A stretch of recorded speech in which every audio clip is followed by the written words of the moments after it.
Hey guys, for this video I thought we'd take a quick look at this heating pad and even take a look at it with a thermal imager to kind of see what kind of hot spots we get, how hot it gets. Thought that would be kind of fun to do. Neat, unique thing obviously you can see from this, it's a strap-on. It's the best kind. So you can wrap this around your waist, back pain, cramps, whatever you got. Now the overall length from end to end with the straps is about 45 inches, so that's important to know. And then there is Velcro on those that hold it on you.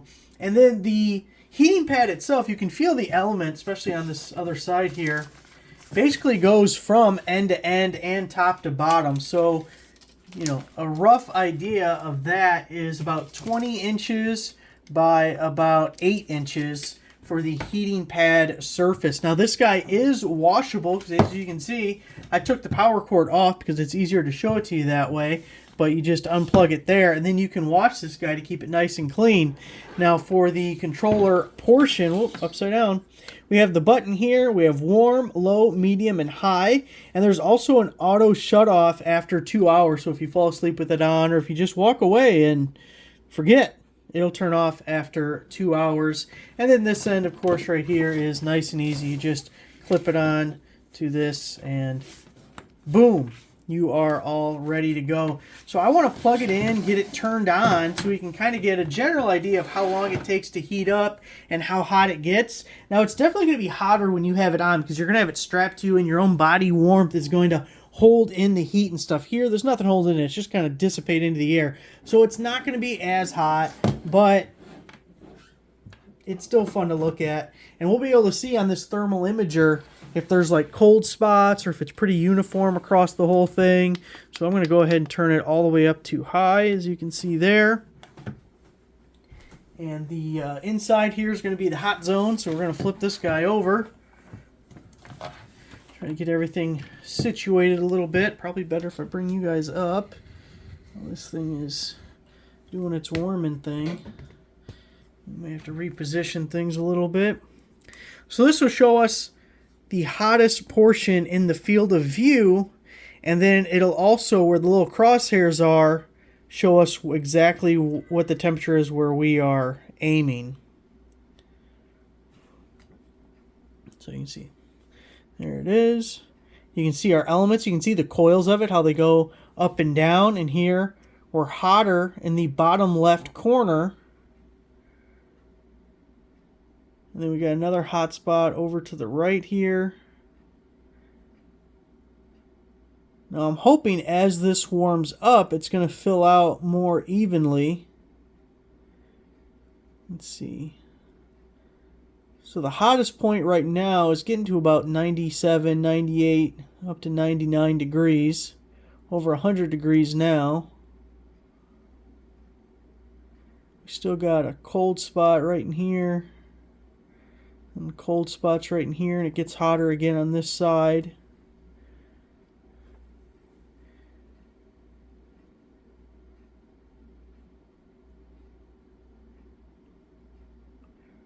Would be really neat to strap this on somebody and then see what the temperature gets to, like on their skin afterwards, but it ain't gonna be me.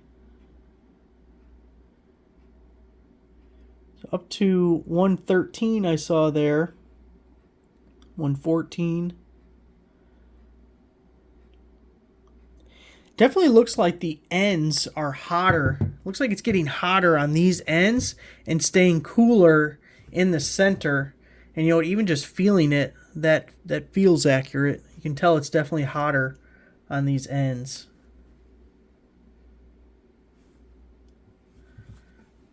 Let's see if we get to a point where we top out on this. We got up to 115, so it is still climbing a little bit. So there's 117, 118, 119. Also, top to bottom, we're definitely hotter at the lower end than we are at the top.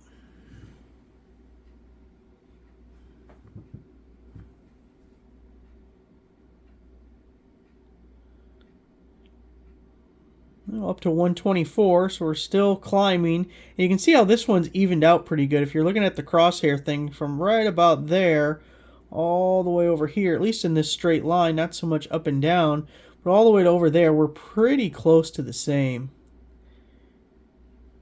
And then we have this little gap, it's kind of in the middle. And the left side is definitely not holding the heat as well as the other. You can see we're at 118, 119 over here, hitting a 120 spot, 120. But here, look at right in here, we're getting this hot, and we get all the way up to 228. I don't know if I saw 229 come into play, but 228 here, and then when we get all the way over to this side, the highest that we have in range is about 9 degrees cooler.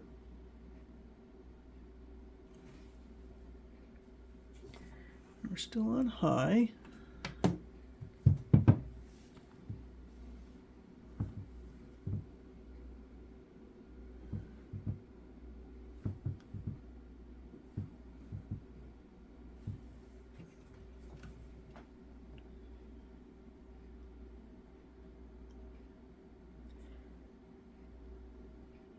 Now I believe, I had it pulled up but I can't see it from here. I believe it said on high it got up to 160 degrees. Again, it's going to be hotter when it can hold in the heat and be up against you. But we hit a spot that was 130. Looks like it's hot right here. It's got to be real close to where the plug is. We're hitting 131 there.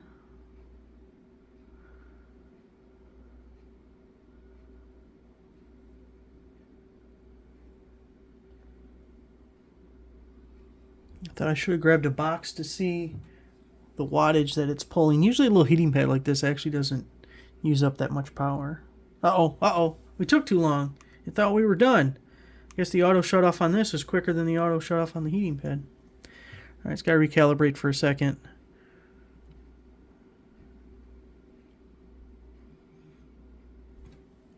So it looks like the mid 130s is the highest we're going to get it, just laying here like that.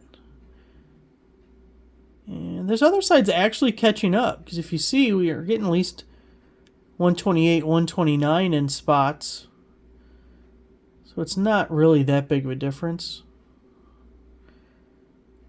But this side does get a little hotter and heats up quicker. Which probably makes sense, being closer to the source creating it, the input. Alright guys, so there it is. Hopefully that was helpful. Give you a little information on the heating pad here. So hey, go strap it on. Thanks for watching.